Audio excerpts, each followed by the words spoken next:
Warum bist du zurückgekommen? Warum jetzt? Warum kommst du zurück, nachdem du gegangen bist? Du sagst jetzt, dass du mich liebst, aber mein Herz erkennt dich nicht mehr. Ez geriam jiberkumin hiskirku estezdikim. Ez ve geriam çünkü dilimin hinciliteye. Ez dibecim estezdikim jidille. Ez dizanim kutu minedi kabul naki. Du hast mich in dunklen Nächten gelassen, mit Tränen, allein ohne Liebe.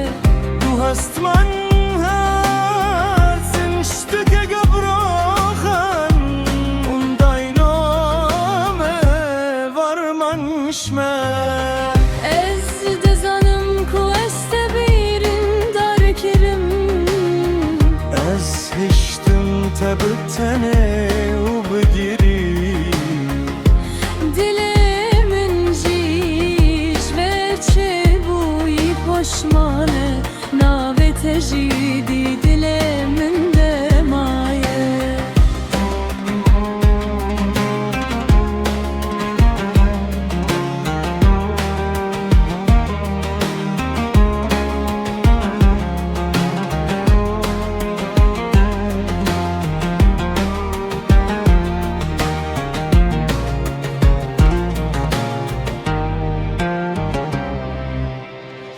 Ez geriyem jiberkumin hiskirku estezdikim.